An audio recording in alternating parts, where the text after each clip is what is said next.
Hello friends, the next topic we'll take up is Durkheim's study of suicide. It is one of the path-breaking studies. Durkheim had found out the rules of sociological methods. He had studied division of labor before this. The things that he had talked about, the rules of sociological methods, you will not find that in his study of division of labor. Division of labor was his research thesis. It came before he found out the methods to study society. So whatever he's coming up with, the kind of methods that are required, you will find that thing being reflected in his study of suicide. So that way, the study of suicide was very different. Now, this particular study is manifestation of his positive sciences method. It is also reflective of his concept of social realism. So keep this in mind, positive science methods and social realism. What he's trying to do here is, he has taken both the things into consideration. Empirical study and theory building, they're all going hand in hand. See, previously, whatever studies were there, Durkheim study, for example, his study of division of labor, at that time he had not devised these positive science methods. So whatever he had studied, it was on the basis of some deductive logic. So he was speculating. But now he has actually taken data, he has studied those data, he's analyzed those data, he's finding some patterns in those data, and then he is building a theory. So that way, the study of suicide was very different. It was a landmark study. The question that you might have in your mind is, why is he studying suicides? So again, a researcher, he's also somewhere getting impacted by the society. Similarly, Durkheim is observing certain things in society. He's feeling that in the second half of 19th century, there has been an increase in suicides. So this particular phase of time, he's experiencing or witnessing more suicides. There are different changes going on in society. Industrial revolution is going on. It is bringing different changes in society. Maybe suicides are a consequence of that. He wants to analyze that. Also, Durkheim belongs to those the functional tradition. They are trying to study different parts of society. They are fixated with bringing about some change in the society. They are trying to bring more normalcy in the society. So again, somewhere the study of suicide fits in. So what we'll do, we'll understand what he's trying to figure out in his study. Now, this particular study uses positive sciences approach. So when I'm saying positive sciences approach, the thing that should strike you is what is positive sciences approach. We have covered it. So try to find out, try to relate positive science approach with what we are going to study right now. So first thing, in positive sciences approach, you have to be very clear what you are going to study. You have to be very definite, you have to be precise. So first you have to define what is suicide. That is what he's doing. So he's defining suicide as those cases of death which are resulting directly or indirectly from positive or negative acts. And these acts, these are such acts, the victim knows that if he or she is committing these acts, he knows that what is going to be the effect. He or she knows that he or she is going to die because of these acts. So you might observe a couple of things, positive and negative act. What are these positive and negative acts? Positive act means act of commission. Negative act means act of omission. For example, if a person who's trying to attempt suicide, he knows that if he consumes this particular kind of tablet, the tablet has poison, he will die. So this is a positive act. He's committing it. Negative act means a person who's not healthy, has some heart ailments, he has to consume a particular kind of tablet every day. If he doesn't consume that tablet, it will have impact on his health. He might even die. So now this person, the normal that his day-to-day life will involve his consuming those tablets, health tablets, but he does not consume it. That is an act of omission. So those acts, he knows that if he does not consume it, he will die eventually. These particular kind of acts, they are acts of omission. So negative act. So both these kind of acts will be considered as suicide because they knew beforehand what is the implication of these acts. So he is defining what is a suicide. Now, after defining it, you now have to collect the data, which you are going to analyze. So what he's doing, he's collecting the data. He's collecting the data on suicides. Now there are some official records. So at that point of time in Western Europe, there used to be certain officials who used to collect these data. If there is any death, they are the ones who will find out what is the possible causes for the death, and then they will say, okay, this is suicide. So he is collecting those data from the coroners. The officials were referred to as coroners. Now he is having a data for around 26,000 such kind of deaths, and these deaths have been recorded over a period of 30 years. For analyzing, collecting, analyzing these data, it takes 8 months, but it is it. Then the next part, you have to remove all the preconceived notions. Positive science methods, you have to observe social facts as things. You have to remove all the commonsensical notions. At that point of time, there were different preconceived notions about suicides. Why suicide people commit suicides? Some people say maybe it was because of some form of mental illness. Some people said because of hardships of life people commit suicide. Because of war, the hardships have increased and people are committing suicide. Some said that it can be because of climatic factors. Some said that some races, some racial groups are more prone to committing suicides. So what Durkheim is doing is, Durkheim is studying all these factors among these 26,000 cases. So for example, he's finding out how many suicides are there in the season of during the months of spring, how many suicides are there during the months of winter. He sees that the rate of suicides are the same, so climatic factors might not be impacting suicide. Similarly, he feels that whenever there is war, the number of suicides actually decreases, so wars might not be decreasing suicide. He finds out the number of suicides throughout the year, and this is also not varying. So if suicide is more of an individual phenomenon, then it should be very wide, it remains constant throughout the year. So all these preconceived notions that are there, all these commonsensical notions, the kind of notions that is there in the average member of the society, he is refuting them one by one. Next thing, what he does is, he says that it must be studied, the suicide must be studied in its collectivity. Social facts must be observed in their collectivity. It should not be studied through their individual disposition, manifestation. For example, if I'm studying suicide from an individual perspective, let's say in Hollywood or Bollywood celebrity, Marilyn Monroe, she was one of the most prominent actresses, prominent Hollywood celebrity. Now she committed suicide. Now if I am studying that suicide from a personal point of view, for example, I'm finding out that she's having a troubled life, she was abused by her foster father, she was always very conscious about her looks, she did not have very good family life, she did not have permanent partners in her life. Only thing she felt important about her was her sexual appeal, but she was afraid that the sexual appeal might also decline over a period of time because she will also age. And if I look at all these things, so I'm looking at suicide from an individual perspective. So what Durkheim is saying, don't look at it from individual perspective, look at the manifestations of suicide in its collectivity. Do not go for the individual manifestation. Positive science method again is being used here. Then from all these things, he's trying to find out some connections he's trying to find out. He's trying to find out certain patterns, and he's concluding that suicide is social. How he's concluding this? He says each and every society has some suicidal currents. Suicidal currents flow through society, but not all members will be prone to committing suicide. Some will be more prone to committing suicide. He differentiates this. He talks about two terms: social determination and psychic disposition. It is the society which decides how many suicides will take place within the society. Each society has a quota of suicide. So each society will have that force, but this force, the suicidal currents, will not be same in each society. Some societies, these currents will be stronger. Some societies, the current will be less. Now, but let's say a particular society has a quota 10 per 1 lakh members will commit suicide. But now, who are these 10 members will commit suicide? These 10 members, they are inherently more prone to committing suicides. So psychologically, they might be more prone. So Durkheim is not ruling out psychological factors. He's saying psychological factors have a bearing. But how many suicides will be there in the society? That is determined by the social currents. So it is social. And now, to substantiate this, he talks about his own findings. He found out that among Protestants, the rate of suicides is more than the Catholics. Among men, the rate of suicides is more. Among unmarried people, the rate of suicides is more. During the time of peace, you will find more suicides as compared to wartime. Why? What can be the reason here? He feels among Protestants, there is no hierarchy. They promote spirit of inquiry. There is freedom among Protestants. There is no hierarchy. And again, the hold of common beliefs is less among Protestants. This hold is more strong in case of Catholics. So as a consequence of all these factors, the amount of solidarity between Protestants is less. This solidarity is stronger among Catholics because they are readily accepting faith. They are not questioning the faith that they are being asked to follow. There is strict hierarchy and they do not respect variations. So they are more or less uniform. If variation is not there, everyone is similar. Consequence of this is there is more solidarity. Similarly, women are considered more gregarious, more fun-loving as compared to men. Men are considered to be lovers. Unmarried people, they are not having that bonds of family. Bonds of family that is not strong among them. But married people, they are integrated with the family. They are facing more solidarity. Similarly, during the time of war, people get united. They are getting united against one common enemy. During peace time, this force of unity might not be there. So war can reinforce the social solidarity. So what you observe here is there is solidarity, whenever there is solidarity, the rate of suicides is less. Among Protestants, solidarity is less, more suicides are there. Among women are more cheerful. Among them, so because of that, again, suicide rates will be low. Unmarried people, the bonds of solidarity is less, more number of suicides. Similarly, during wartime, there is less number of suicides because there is solidarity. So indirectly, what we are saying is suicide is dependent on one social factor, which is solidarity. So suicide is inversely proportional to solidarity. This finding is very important. So suicide is dependent on rate of suicides. It is inversely proportional. Now, what Durkheim is doing is Durkheim is going forward. He is now trying to classify the different kinds of suicides that we observe. Now, how is Durkheim classifying suicide? So, first classification: egoistic suicide. When the individual's conscience is at variance with conscience collective. Individual conscience, he could not find any meaning with the conscience collective. That particular person can assert his own individual conscience by committing suicide. So egoistic suicide is one kind of suicide. Sometimes a society can demand suicide. Sometimes societal norms can demand suicide. In such scenarios, suicides can be high. For example, an individual might feel that he is a hindrance, he or she is a hindrance in the achievement towards the societal goals. He might feel that if he dies, then possibly the societal goals will be achieved. So those kinds of suicides are the altruistic suicide. One example can be the suicides committed by many terrorist organizations. For example, LTTE. Feline attacks can be another example here. Sometimes the sumo wrestlers, they commit harakiri. See, in all these cases, they feel that if they are committing suicides, certain societal goals can be achieved. And for example, if a terrorist, LTT to terrorist, was committing suicide, then he felt that he's achieving certain goals through that. So they are altruistic suicides. Now, another type of suicide is anomic suicide. Now, we human beings have unlimited desires. But among human beings, the biological mechanism to control these desires is not there. But society has different mechanisms by which these desires can be controlled. There are different societal norms which regulate these desires. Societal norms are there to regulate our desires. But sometimes what can happen is these norms might become weak. There can be some societal upheavals because of which the control, the regulatory mechanism can be of more use.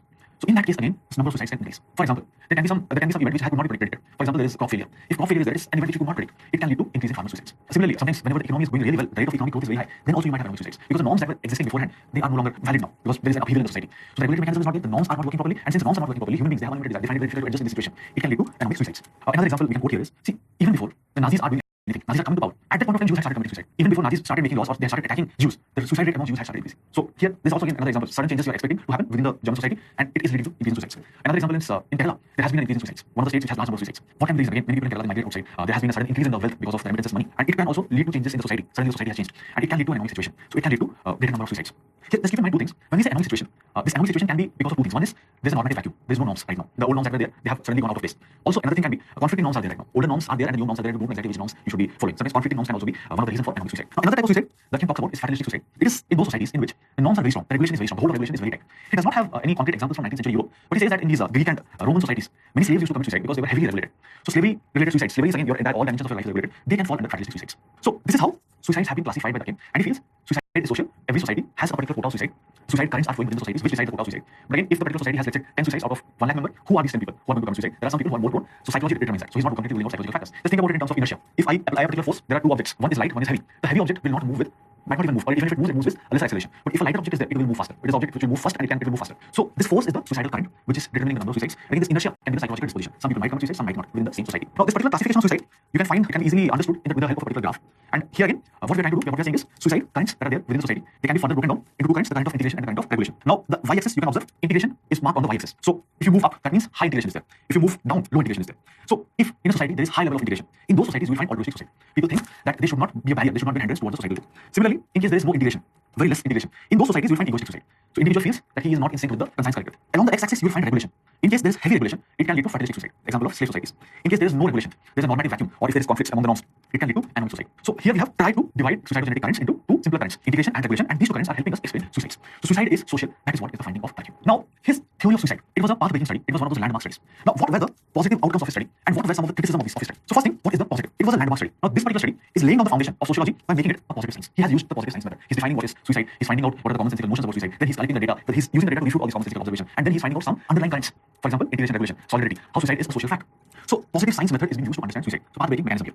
Now, second thing, his method, collecting data, observing data, then going for high order generalization.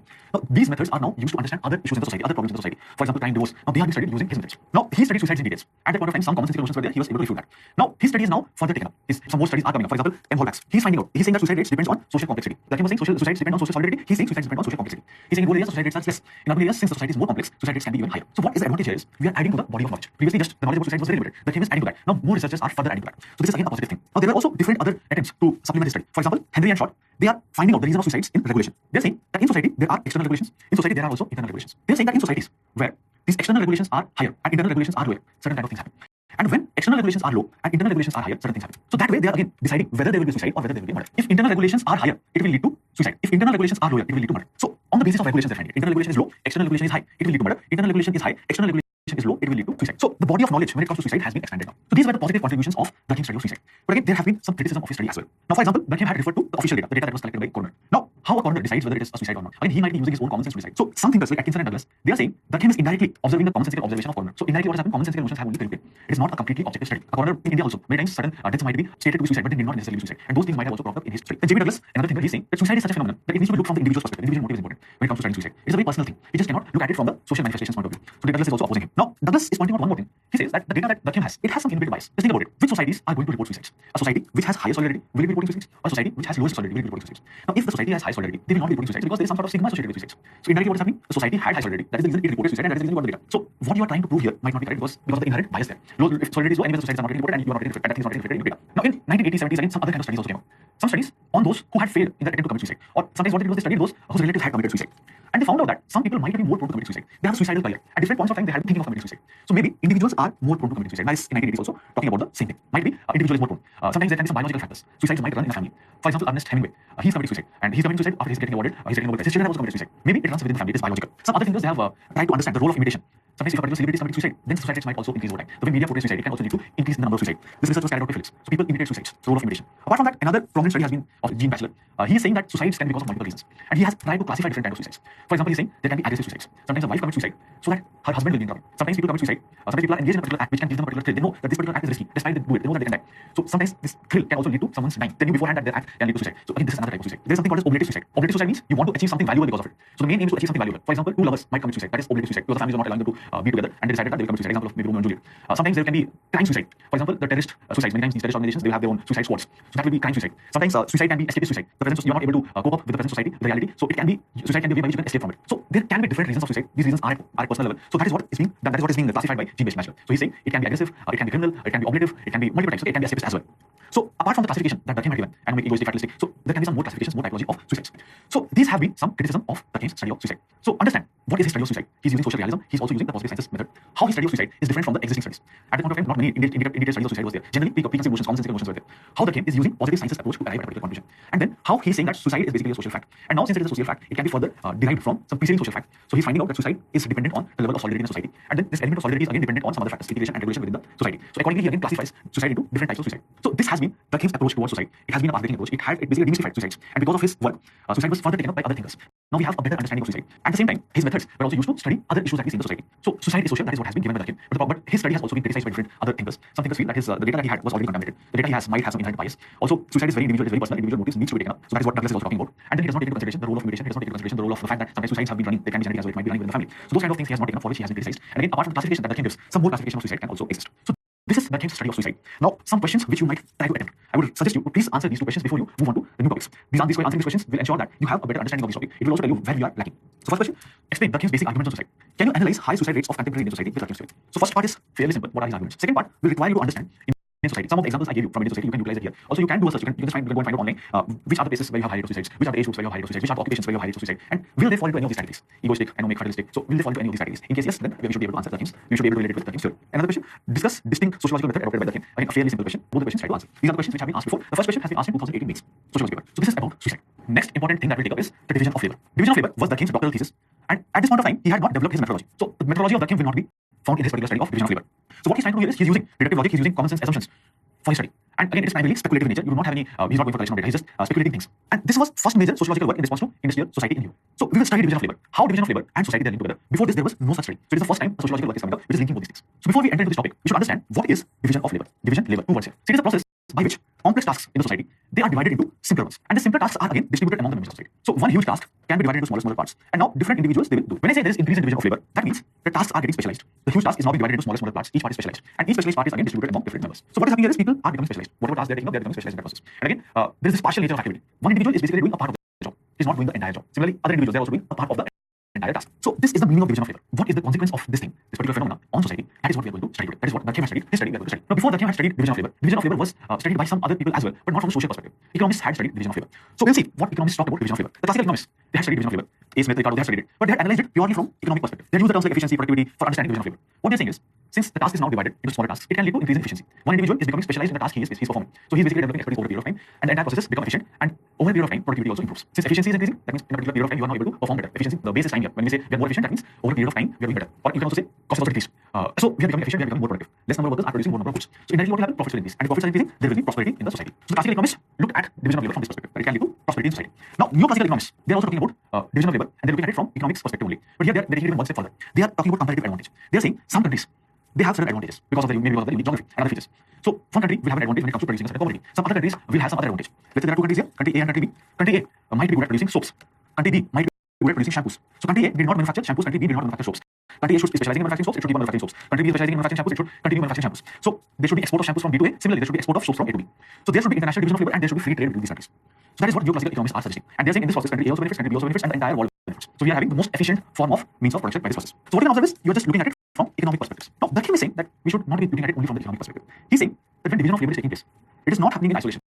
The entire society gets impacted. It encompasses the entire society. For example, now one particular task was there. A particular individual was able to do it on its own. Now let's say it has been divided into smaller constituents. It has been given to different members now. So what will happen here? A will handle this part, B will handle this part, C will handle some other part. But for the entire task to be completed, they have now have to be dependent on each other. So they will require C will handle some other part. But for the entire task to be completed, they have now have to be dependent on each other.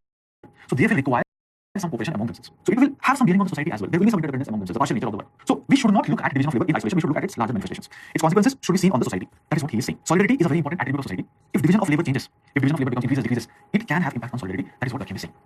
Now, how this thing will happen, we will see that in the next few minutes. Now, what Durkheim is doing is, Durkheim is first classifying societies on the basis of division of labor. What kind of societies? What is the extent of division of labor? For example, smaller societies, they have low division of labor. Larger societies, they are more specialized. They have high division of labor. Now, we'll look at these things. We'll look at some of these reasons why small societies can sustain with high low division of labor, how large societies require high division of labor for their own sustenance, and how they actually lead to high division of labor. Now, division of labor in smaller societies is on the basis of ascribed status. It is not on the basis of merit. Keep this in mind. It can be on the basis of ascribed status. That means factors like gender, factors like sex, they determine what kind of labor you are going to have. For example, women, traditionally they have been restricted to the household. They are not allowed to go outside. So here what is happening? Your sex is determining what kind of work you can take up. Similarly, age can also determine what kind of work you are permitted to take. A child might not be allowed to work. An elderly, he or she might be restricted. But adults are supposed to take up laborious activities. So division of labor is on the basis of ascribed status and not on the basis of merit. Sex, age, they are the ones who play a role here. Now, in smaller societies, the material and moral densities are low. One more thing you can note, the material volume is also low. Material volume, material density, and moral density. All these things are low. What is the meaning of this? When we say material volume, that means the population. When we say material density, that means the population density. When we say moral density, that means the frequency of interaction between people. So in smaller societies, in the simpler societies, the population is less.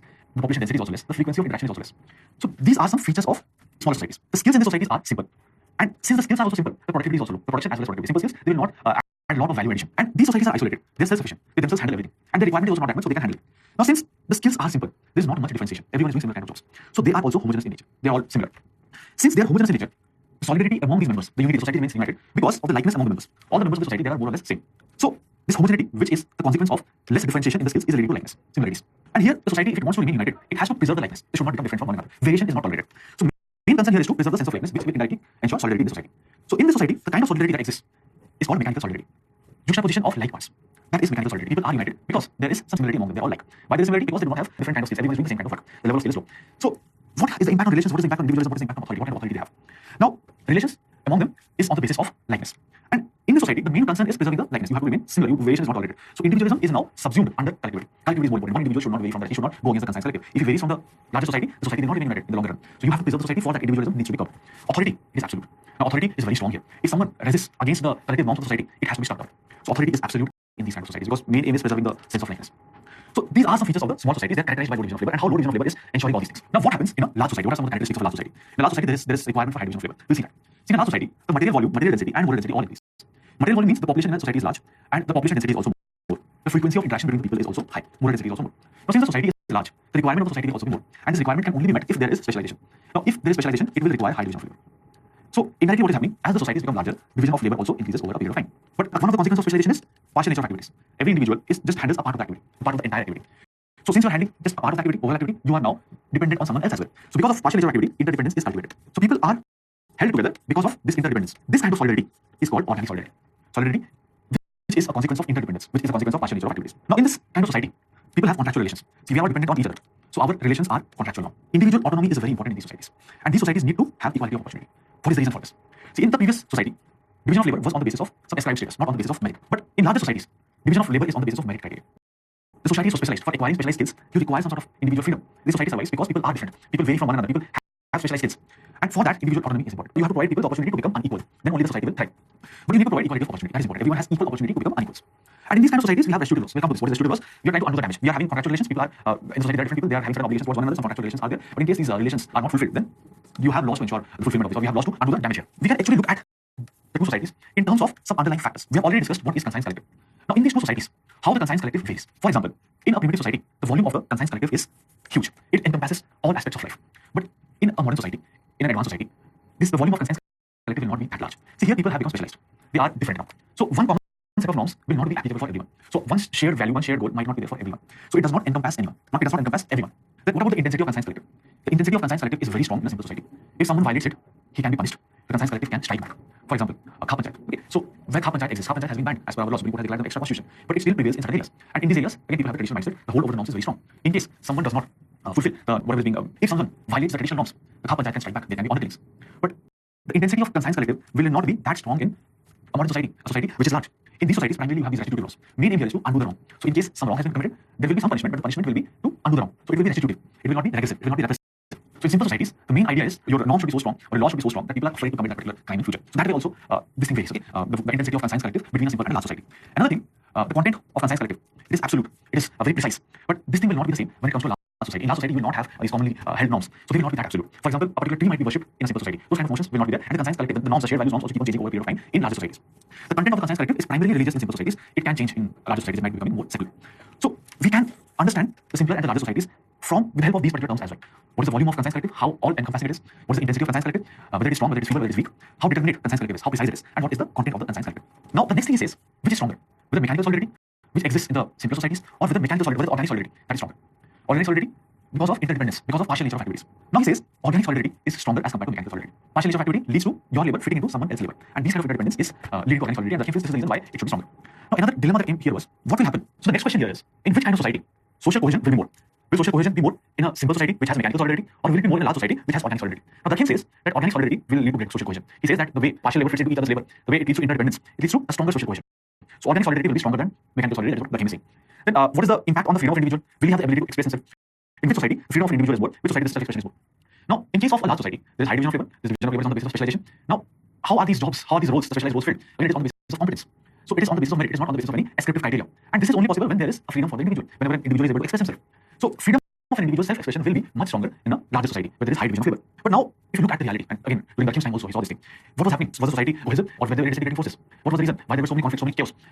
Durkheim lived in times when there was a lot of chaos. So again, his concept, his theory is possibly not whatever he has said right now. Maybe it is not able to explain the things that he talks about. The present society, but Durkheim lived in, you cannot explain it with the present things, the things that he is talking about. The division of labor is increasing, specialization is increasing, organic solidity should have ideally increased, but that has not happened. There is not much cohesion. So again, to explain this, again talks about a couple of things. He mentions about pathological divisions of labor, and he gives certain examples. He says that the present issues that you see, it is a consequence of pathological division of labor. The division of labor that is there right now is not normal. Now, what can be the reason for it? So first thing he says, there can be, it may be because of anomy. He's again saying that human desires are unlimited. Normative regulations are there, which basically regulate the human behavior. We do not have any biological mechanisms to regulate that. But sometimes what will happen is, these normative regulations might not be there. There can be a normative vacuum, especially when the society is changing at a very fast rate. Sometimes there can be conflict between norms. So contradictory norms and inadequacy of norms can create this situation. Then he says, sometimes the division of labor might be forced. It can be very rigid. And since it is very rigid, it is forced, people are not able to express themselves. They're not finding avenues for self-expression. So their merit is basically being wasted here. And he also talks about another kind of pathological division of labor. He says that there is some sort of lack of coordination between the different parts of society, which is again causing different forms of instability in order. So at present, he feels these are the reasons which is leading to pathological division of labor. There is anomy, there is forced division of labor, and there can be lack of coordination. And he also says that this can be resolved if you do take certain things. For example, he's saying we need to have laws which are secular in nature, not on the basis of religion. He's saying the workers, they should form their own associations, professional associations, and that way they can also demand their rights. So that way the merit might not be wasted. They will have better ways to express themselves. There should be some welfare mechanisms from the side of the state, especially for those who are have to face this forced division of labor. Welfare mechanisms of the state can be handy. Code of conduct should be there. This is the way you should be behaving in society, in the organization. And then another way by which you can express yourself, explore all opportunities is through a democratic setup. And there should be ways by which merit should be promoted in the society. So this way, he says, the issues with the pathological division of labor can be resolved. Now, what are the positives of the Durkheim study of labor, and what have been some of the criticisms of the Durkheim study of labor? So first thing here, it was the first research about relationship between division of labor and solidarity. And after that, many other studies followed. It led to the development of certain field. Human resource development was one example. Then it was also the first time the relationship between division of labor and population was taken up. Before that, again, we never thought that division of labor and population they will be linked together. He is the one who is talking about division of labor in simple societies and what is division of labor in larger societies and how they link together, how division of labor can vary with societies. So it is basically leading to sociology of profession. And now people also started finding out relationship between work experience and social relationship. For example, there were studies which find out that people who have good work experience or who have good professional relationships, they also tend to also have better social relationships. These studies were taken up by Hughes and Edwin. There have been some criticisms of the Durkheim study as well. For example, high division of labor can lead to creation of classes. This is what he is not talking about. And within classes there can be conflicts, there can be clashes, so it can reduce the solidarity that exists between the society. The cohesion in the society can get impacted because of it. Another thing, he does not assume that the value within the society might also be varying. He assumes that the entire society will have similar values. But according to Marx, your values are shaped by your economic classes. So here also there is some sort of contradictions. So the question is, can there be only one consciousness collective, or it can also vary? And again, anomy might not be responsible for all the problems. He has focused a lot on anomy, which might not be the case. Now, B. Blockhood, he says that Durkheim presents a confused picture. He's not able to distinguish between two kinds of integration: social integration and system integration. They are two different kinds of things. This difference is not provided clearly. So these are some issues in Durkheim's study of division of labor.